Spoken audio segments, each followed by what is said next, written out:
everybody, I'm Andrea from ConfidentMassage.com.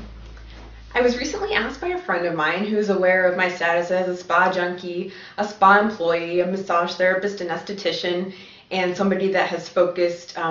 specifically on relaxation massage treatments for the past 7 years. She asked me, she's planning a bachelorette party, and she asked me if there were any specific questions I could think of that she should ask the day spa where she was thinking about hosting the party. And off the top of my head, a few things did come to mind, which may come in useful to you out there if you're planning a bachelorette party, a birthday party, a shower, anything else at a day spa, resort spa, hotel spa, whatever.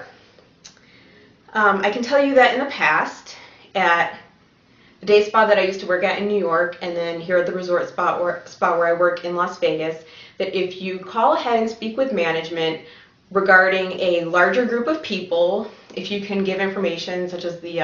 number of guests that you expect to be attending and the treatments that they might be interested in, there's a good possibility that management will be able to work out a discounted volume price, if you will, for the services that your group schedules. Another good reason to give them a heads up that a group will be coming in is that sometimes time can be blocked out ahead of time so that other guests don't take up all of the available appointments,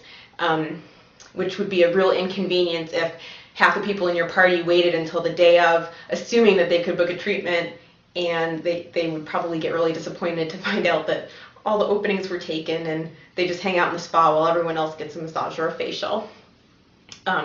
So for booking convenience and also volume pricing, those are good questions to ask. Another good question to ask would be in regard to refreshments, and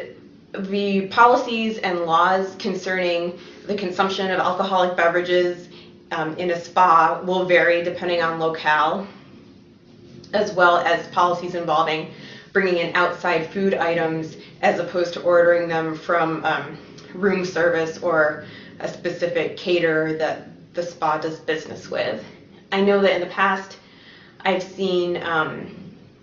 champagne served both from an outside source and from room service, but then of course you run into issues where sometimes glass containers or glasses aren't available for use in a wet area of a spa, for example. Sometimes alcohol is not allowed at all. So you'll want to check on those things ahead of time before you bring in a whole picnic basket full of bottles of champagne, expecting to be able to consume them in the spa. Other things to think about would be pastries or chocolate-covered strawberries. I'm a fan of both, and it's really nice when you go to a day spa or a resort spa that has kind of like a relaxation area that's maybe separate from the main relaxation area where parties can be accommodated that way.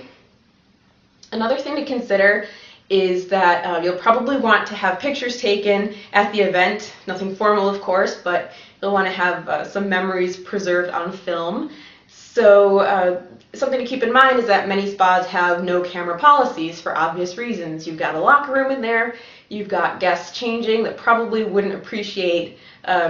somebody snapping random pictures while they're in various states of undress. So you may want to ask about that. Ask maybe if there's a public common area where one of the staff members would be able to take pictures of your group in your robes looking all cute or whatever, because really, I mean, that's what you need. You don't need to have pictures of people lounging in a jacuzzi while there are guests that don't know what the heck is going on off to the side of your picture, being made to feel uncomfortable. So keep those things in mind. I'm sure there are a bunch of other questions that could be asked in regard to event planning in the spa setting, and if you think of any, you can always email them to me at helpinghands@confidentmassage.com, and I will do my best to answer them on film. So thanks guys, enjoy, bye.